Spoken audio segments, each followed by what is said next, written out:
नमस्कार दोस्तों। तो चलिए करते हैं आपस की बातें। मैं अर्चना और आज का हमारा जो टॉपिक है वो रिलेटेड है हमारी प्रीवियस यूट्यूब वीडियो से, जिसके अंदर हमने बात करी थी शॉर्ट टर्म गोल्स और लॉन्ग टर्म गोल्स के अलाइनमेंट की और स्मार्ट गोल्स हमने बनाना सीखा था। तो आज का जो टॉपिक है हमारा वो शेड्यूल ऑफ टास्क का है, जिसके अंदर हम अपने ढेरों कामों को शेड्यूल कैसे करें ये सीखेंगे।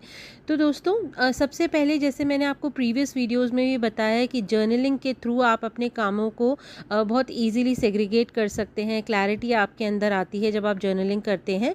तो आपको आज के टॉपिक का जो मेन पॉइंट है वो भी यही है कि आप अपने सारे कामों को अपनी डायरी या नोट पैड में लिख लीजिए। जब भी आप कोई भी चीज़ को पेन डाउन करते हैं तो आपको पता है आपके सारे सेंसेस काम करते हैं, और जब सेंसेस एक्टिवेट होते हैं तो हमारे अंदर और भी प्रोडक्टिविटी आती है उन एक्शंस को लेने के लिए, और हम धीरे धीरे सक्सेस की तरफ अप्रोच कर पाते हैं।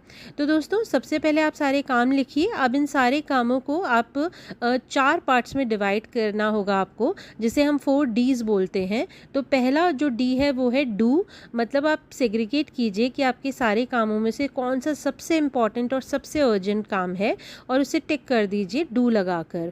देन आप फिर से देखिए अपने सारे टास्क को और उसमें देखिए कि कौन सा काम आप डिले कर सकते हैं, जो इम्पॉर्टेंट तो है पर इतना अर्जेंट नहीं है, तो आप उसको टिक कीजिए और उसके अंदर डिले लिख लीजिए।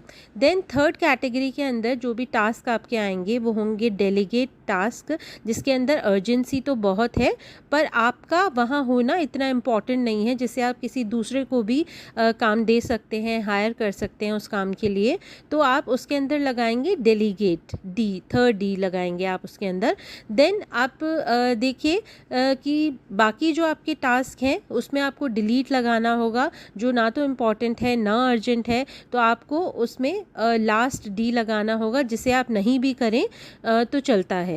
तो इस तरह से जब हम 4 डीज लगाएंगे तो ऑब्वियसली हमारे टास्क बहुत ही ईजीली सेग्रीगेट हो जाएंगे और हम जान पाएंगे कि हमारे लिए सबसे इम्पॉर्टेंट और सबसे अर्जेंट टास्क कौन सा है, जो हमें हमारी गोल की तरफ लेकर जाता है और जो हमारा जो हायर पर्पस है उसको पूरा करने में हमारी मदद करता है।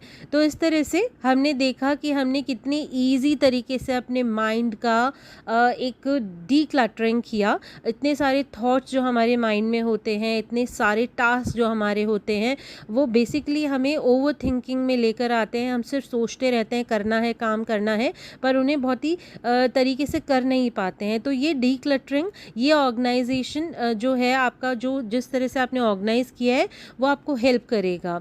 अब दोस्तों हमने माइंड का तो डीक्लटरिंग कर लिया, पर आपको देखना होगा कि एक्सटर्नल डीक्लटरिंग भी बहुत ज़रूरी है क्लैरिटी और फोकस और कंसंट्रेशन लाने के लिए।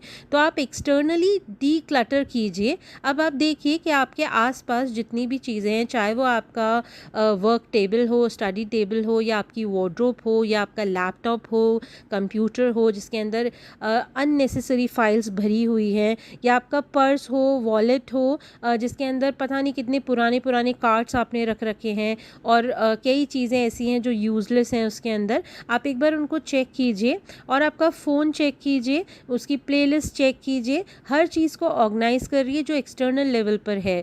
आप देखेंगे दोस्तों, जब भी आप ऑर्गेनाइज वे में अपना वर्क करते हैं और अप्रोच करते हैं आप उस काम के लिए, तो आप देखेंगे कि कितनी प्रोडक्टिविटी आपकी इंक्रीज़ होती है। इवन कहा जाता है कि 50 to 90% आपकी प्रोडक्टिविटी बढ़ जाती है जब आप डीक्लटरिंग करते हैं अपने माइंड की while scheduling of the task, और आपके एक्सटर्नल फैक्टर की जब आप ऑर्गेनाइज करते हैं सब चीज़ों को। तो इस तरह से दोस्तों हमने देखा कि कितना ईजी है शेड्यूलिंग करना और उसकी वजह से हमारे अंदर कितनी क्लैरिटी आती है।